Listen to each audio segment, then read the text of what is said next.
زي المعرض البقر الخارجي.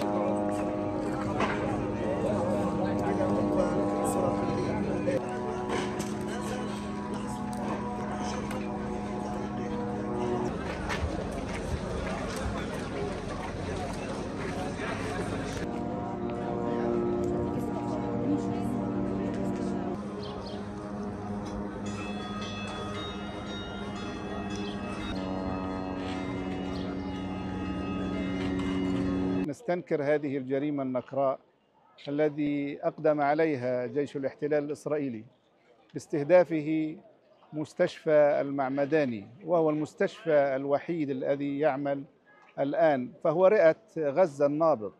هذا المستشفى الذي يتوسط مدينة غزة وجميع الحالات تأتي إليه.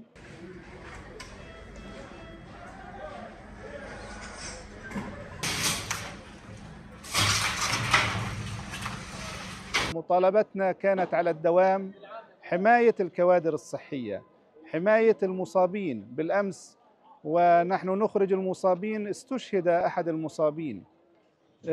كان المشهد مهولا مخيفا، كان المشهد مرعبا عندما نخرج المصابين على الأسرة في الشوارع. باتوا في الشوارع بالأمس. استوعبنا العدد اليسير منهم داخل مستشفى الشفاء، لكننا لم نستطع أن نستوعب الجميع، فباتوا في الطرقات وفي الشوارع. هذا المشهد يرضي الجميع، يرضي المجتمع الدولي أن يموت حتى المصاب ولا يلقى الخدمة الصحية.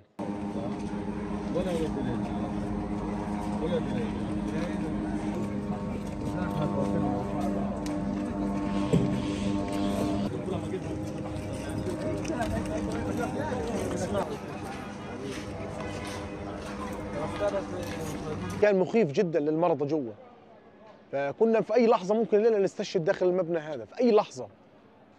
يعني احنا ما كناش عارفين ايش اللي صار او ايش اللي جرى. ما تفاجئنا ان المبنى نفسه هذا بينزل، يعني زي ما انت شايف الدمار هذا في داخل المستشفى. ما ضلش شيء امن، ما ضلش شيء امن داخل المستشفى، ولا ضل شيء امن في غزه كلها.